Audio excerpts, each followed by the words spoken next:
Hola and welcome to Linditas Kitchen. And do we have an awesome show for you today? Because you know what? We're going to be heading down to Nick's Garden Center and I'm going to get some herbs and I'm going to learn a little bit more about growing them. So before we go there, I just want to let you know we're making Caldo de Res, and it's a Mexican stew. It's a traditional recipe that my abuelita, my grandmother, and my mama used to make it on Sunday mornings. You know, for Sundays, you know, when we go to church. So this is a special dish here that I'm going to introduce to you. And again, it's called Caldo de Res. And we're going to use 3 different types of meat. This is what makes it really kind of fun.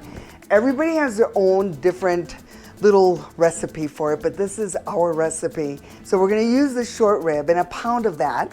We're going to also use the beef shank and oxtail. Ooh, and the combination, híjole, it's going to be great. I have already gone ahead and cut this up a little bit, the short rib. And the shank, I'm going to leave the bone in there, okay? So you'll see what I'm talking about here in a little bit. And of course, we're going to use our vegetables, and I'm going to chop those when we come back from Nick's. So I've got corn, I've got carrots, zucchini, papitas, potatoes, that is, and cabbage. The combination, híjole, you're gonna love. So we're gonna get started here with our cloves, okay? Because this is a traditional way that I like to mash up my cloves, and using my molcajete.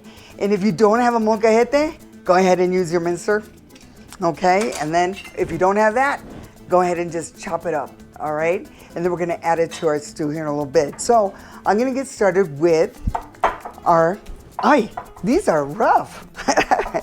Our little garlic cloves, and I'm gonna mash them up. Like that sound, I always say that. I know every show I use this. It does remind me of home. Yes, it does. And then I'm gonna just add a little water because you just wanna mash these up a little bit because it just helps it kind of clean out the stone here, on here. You don't need that much. So I'm gonna go ahead and just add a little bit of water. See? And just clear the sides. And now we're gonna bring all this over to the range and we're gonna start cooking it up. Let's do it. Okay, so in my Dutch oven, this is a 7.5 quart, and you need a large stock pot for this recipe. So I've already kind of started it up a little bit and I have it kind of warming. And so we wanna add our meat right to it. So I'm gonna go ahead and add the short rib. Like I said, we're just gonna boil this up. And then the beef shank with the bone, and then the oxtail, okay? Here, I'm gonna move this over. I'm gonna wash my hands real quick. And then we're gonna add our spices. Okay, let me dry these off. So we're gonna turn this up here. We're gonna add 1 tablespoon of the pepper, and then 1 tablespoon of the kosher salt. This is what you'll need. I'm gonna give it a swirl here. Ay. And later we will remove the meat and you'll see that, and we'll take some of the fat off. Okay, we're gonna add our bay leaves to it, so you need 2 large bay leaves. And of course, our cloves, garlic, gotta have it. Whoop, there we go. So we'll give it a little swirl again, and then we're gonna bring it to a boil. Turn the heat up to a high, and then we'll bring it to a boil, and then we'll cover it. Okay, so now we have it at a boil, and we wanna bring it down to a medium, well, I would say like a low simmer. Just like that. And we're gonna cover it and we're gonna let it cook for 90 minutes. Just like this. And then we're gonna head down to Nick's Garden Center, and I have Mr. Lindita who's gonna be watching our stew while we go. Alrighty, let's do it.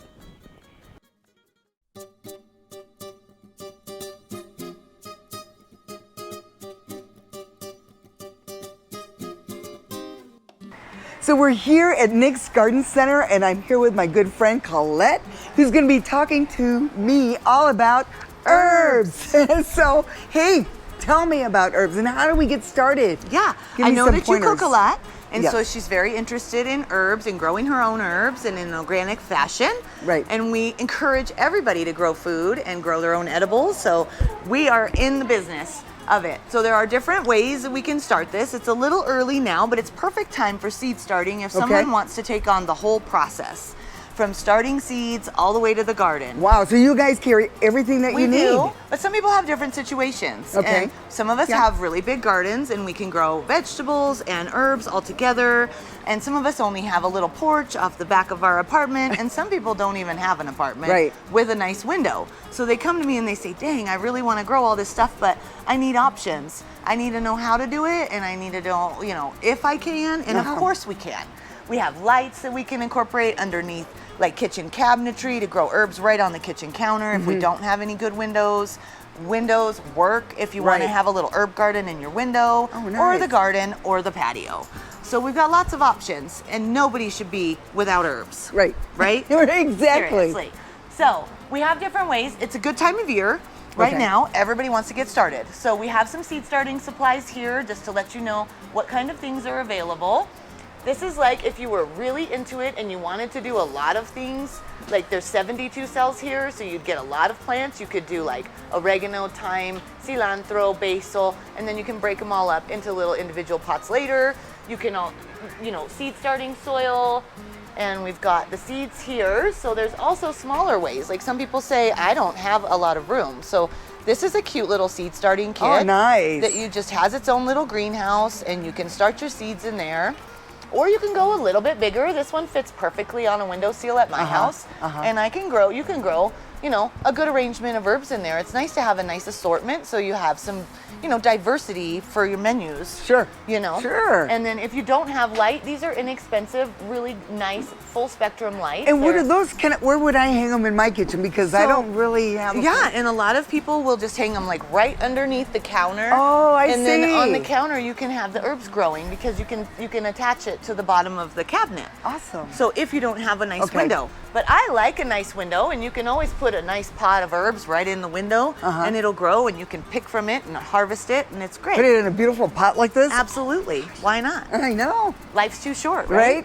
And then we have all the good stuff to fertilize with and things like that. So we got the organic garden tone, and these are for like grow and bloom. We don't always want our herbs to bloom, but we want them to grow. Exactly. So tell me, you know, you've got the onion sets. So tell we me talked about I brought onions up because onions are a big part of cooking. Right. Especially we love Linditas onions. cooking, I know. Right? So we got to have onions, and onions are really useful in the garden for me. I grow them on the outside where I have a salsa garden, and my tallest plant in the back is my tomato. It gets as tall as me. I do Roma tomatoes, and then I have peppers, jalapenos, and I do some serranos in front of it, and then I'll have cilantro and oregano and some things around, and I do a little border of these onion bulbs. So these onions are called sets. Okay. And you plant the little onion bulb just twice as deep as he is tall. You just poke your finger in the dirt and plunk him in and cover him with dirt. And in a few weeks, you'll start to see a green sprout, and you can harvest the onions all summer long. They don't have to be like the full size to be mature. Wow. You can harvest them, and I could put them in my pot. You can put them in your pots, around the edge. You can put them in the middle because they look like grass. Yeah. You know, they kind of look grassy. Right. But the other benefit is they keep squirrels and rabbits out of your garden and out of your pots because they smell bad to them, even though we love them. Right.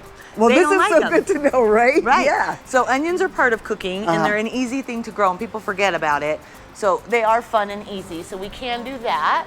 Awesome. But I will have a lot of herbs already grown and ready to purchase if something like seed starting is too intimidating. Right. You know, we don't want to intimidate you, and people, if they don't want to get involved in doing seed starting, sometimes it can be discouraging when your seeds don't work out.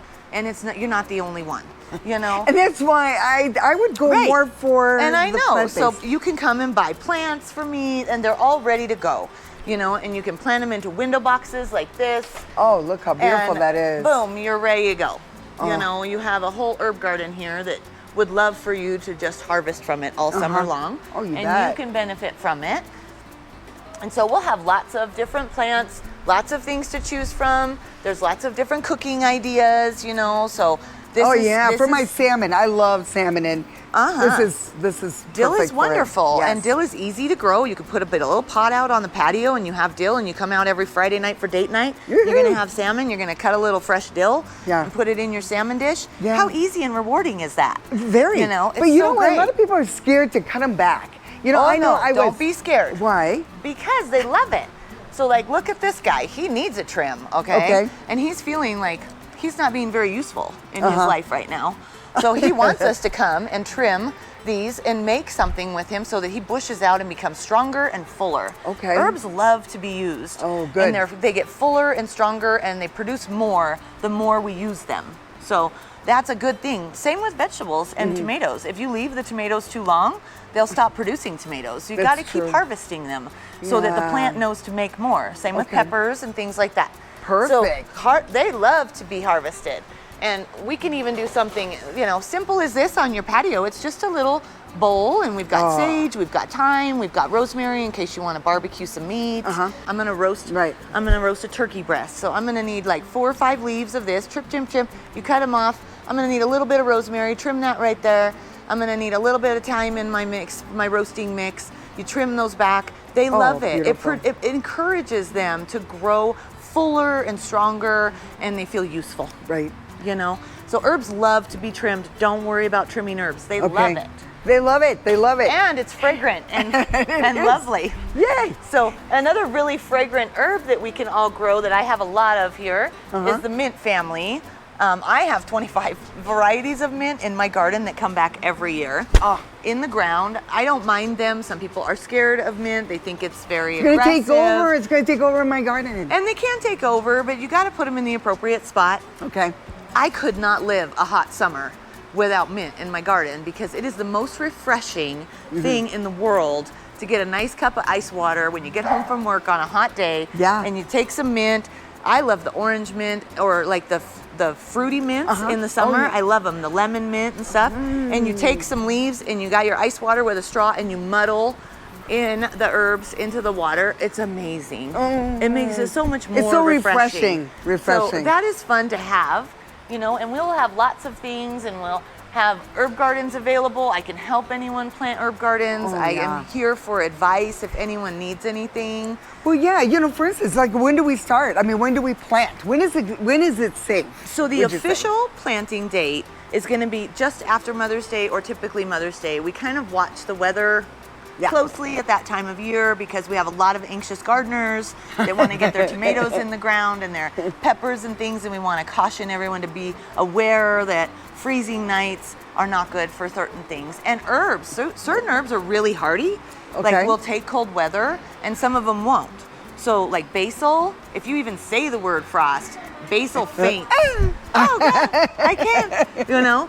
So you got to be cautious on certain ones, but like cilantro really likes it. Oh, yes. And I know you came here today for some cilantro. Yeah, for my caldo de res. Yes, the caldo de res. So and it's fresh. Cilantro prefers cool weather, and a lot of it will bolt and go to flower and turn into coriander once it gets over 80 degrees, and people struggle with it. So if we can put it in a shadier spot in the garden in the heat of summer, or a cooler space where it gets morning sun, not hot afternoon sun, cilantro will be happier. But we can sow cilantro pretty early because it likes cool weather. Thymes are very hardy, you know, sages are very hardy, oregano's very hardy.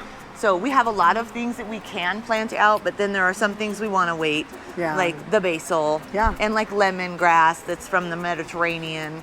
You know, so. Look, you know, and for those that, you know, would like to get more information, you know, Colette, you are available. I am. I'm always here. I can always help, and I'm excited to help. I want people to garden. I want people to grow their own food. So you encouraging them how to cook the food is only a bonus. Yes, and it is. And what are your hours? We're here daily 9 to 5 now, and the hours will just get longer as we get closer to May and down to 7 o'clock. So we'll be here. And we're excited with you. And I'm so excited because I'm going to be picking up some of these potted already plants because I'm one that don't like to start from the seed. And that's okay. So no, this is a good place to come down. And not just that, I'm just looking at all your beautiful plants here. I know. It's amazing. It's called Spring Fever. Yay. So come on down to Nick's Garden Center. And if you have any questions, look Miss Colette up and she'll answer. And I'm gonna be taking some cilantro back with me because we're going back into the kitchen. We're gonna make some caldo de res. Thank you so much, Colette. Thank you. Yay! Yeah.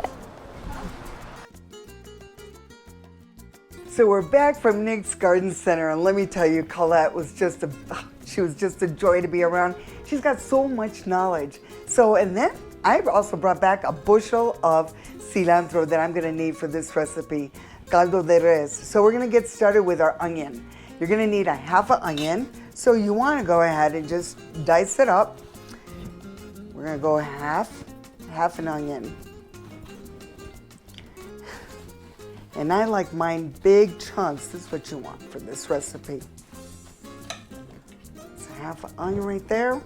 Maybe chop it up a little bit more because it's gonna go into the soup, our stew, I should say.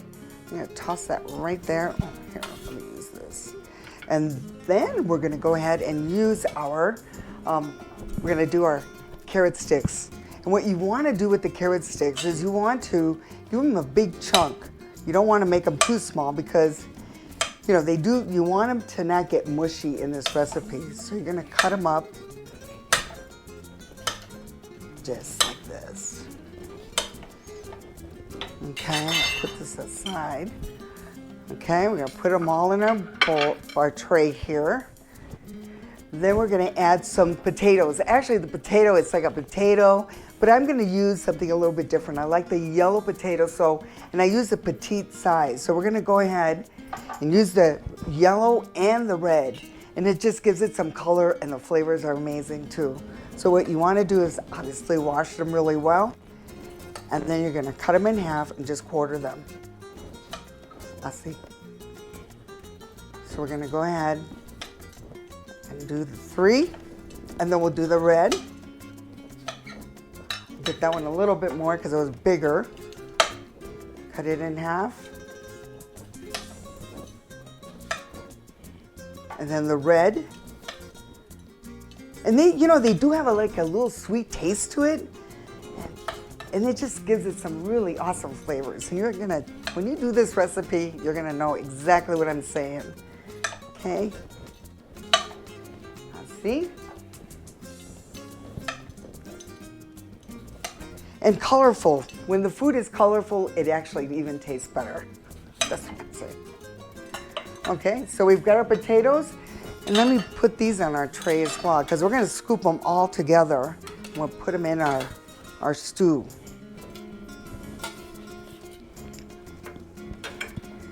Okay, I'm gonna put this little onion over here. And then, last but not least, obviously, you wanna do your zucchini. You're gonna need 2. We'll cut the tips off. And then we're gonna, again, you wanna go like nice chunks. You don't wanna make them too thin because they do cook up really fast. And again, they'll get mushy if you get them too thin. So this is what you need. And I always do mine almost double. It's a habit that I have. Okay, cut the little colita off. I'm gonna throw them over here because that's gonna be the last part of it. We add this last. And then the corn, of course, is gonna, let me just tell you the corn, there's a little secret with this. You know, corn on the cob, you're gonna need 2. And you know, to cut them up and do all this stuff, you know, you can just buy them at the grocery store in the freezer section. And they're already cut and everything. So that's all you do is you pick them up, put them in the freezer. When you're ready, you thaw them out a little bit, and that's all you need to do. You don't have to waste or have them sliding all over the place. And of course, what we need is our cabbage. This is the last ingredient that you're gonna put in there. And I'm gonna go ahead, I'm gonna cut this in half. And I'm gonna just use the 2, because it's got the core in it. So I'm gonna put this aside. So you're gonna use like about a half. And what you want to do with this recipe is you're gonna quarter it again, and then you're gonna just cut them just like that. That's all you need to do.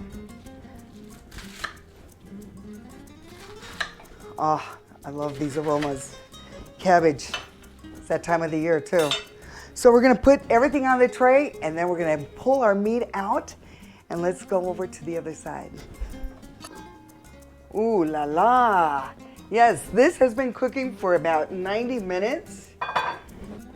Yeah, it's perfect. So what we're gonna do is we're gonna go ahead and remove the bay leaves from here. And I'm gonna remove the meat as well. This is the shank. So I'm gonna remove some of the fat and the bone, obviously. And then I'm gonna shred the meat up a little bit more.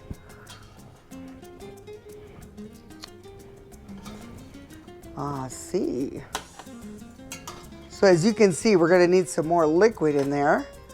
And we're gonna add here in a few. So let's put all this over here, set it aside.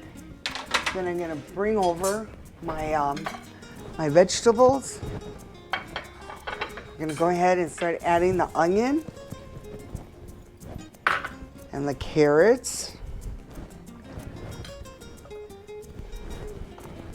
and the potatoes. Oh yeah.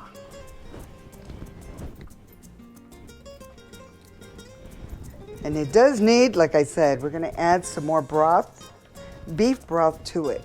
If you don't have the cubes, go ahead and just buy the beef broth, and it comes already, it's already 4 cups.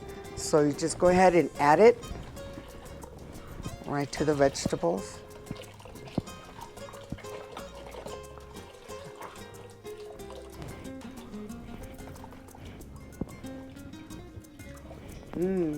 Just like this. So again, we're gonna bring this up to we're gonna bring it up to a boil right now. And then we're gonna, well, you know what? We're gonna bring it to a little boil, and then we're gonna cover it, and then we'll add our meat. Okay, so let me tell you, once this cools off, it just almost, it's so tender that this is all you need to do. Just take it off, and we're gonna remove the bone because we've gotten all the good juices from it, right? So we're gonna go ahead, and you can use your fingers or you can use a knife and remove some of the fat. You don't need all of that in there because we've already got it in our stew. Oh, it's so tender and it's amazing. The flavors are just incredible. So that's what you wanna do, is just go ahead and just shred it with your fingers. Remove some of the fat. And again, for the oxtail, what I'm gonna do is I'm gonna go ahead and just throw it in full. A lot of people do eat it, and actually I kind of like that, but you don't have to. I usually use it for flavor, you know. And so I'm gonna set this aside because I'm gonna throw it all in there in a few. This has been simmering for about 10 to 15 minutes, and I went ahead and I've already shredded my meat. I'm gonna go ahead and add it too. And I cleaned all the fat off, as much fat as you can take off. And then of course, we're gonna add the oxtail, and I like it for flavor, and some people like to slurp it up and eat it as well. And it gives it such a beautiful flavor. Okay, I'm gonna wash my hands real quick. And then we're gonna go ahead and add, oh my goodness, we're gonna just add some more water once we add the corn. I'm gonna add the corn. It's getting pretty full in here. And our zucchini. Tan bonito que se ve, it looks beautiful. The flavors are amazing. Right again, the aromas in here are just, ah. And then last but not least, we're gonna add our cabbage. We're gonna stick these in the corner. Okay.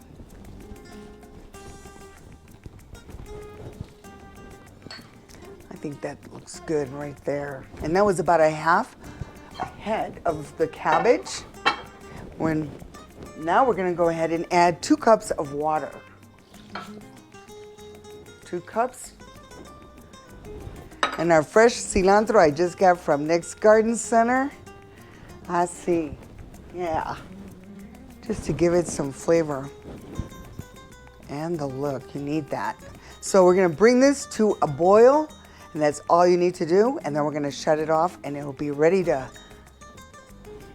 cook, ready to serve it up. So you're gonna cook this up for another, once it goes into a boil, we're gonna turn it off, and that's another like 10, 15 minutes. Okay, so let's bring it up to a nice boil.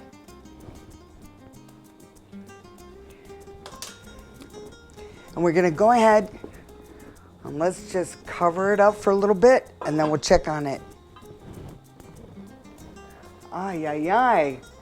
Huh, that looks fabulous. It's been cooking for about 10, 15 minutes, and we did add the cabbage and the zucchini, and of course the corn. It doesn't take that long. So what you wanna do is just balance it all out. Now we're gonna turn it off, turn off the heat, and it's gonna just self-cook just for another couple minutes, and we're gonna serve it up. Now, is this a fun show or what? I'm telling you, Colette, thank you so much down at Nick's Garden Center for just giving us all this information on how to grow your herbs. I mean, it's that time of the year, you know, and again, you know, you gotta remember, after Mother's Day is always a safe time to do your garden to start. So I've already kind of got a little head start here, and I picked up some cilantro as well to add to my caldito. And doesn't this look beautiful? And of course, you're gonna add it with your favorite salsa, Linditas, and your fresh tortillas, corn tortillas, I recommend. I do toast them up a little bit. It just gives it that extra crunch that you want. And again, thank you so much, our viewers. I hope you're enjoying our shows, and Nick's Garden Center for having us and for being an awesome sponsor. Until next time, thank you so much y salud.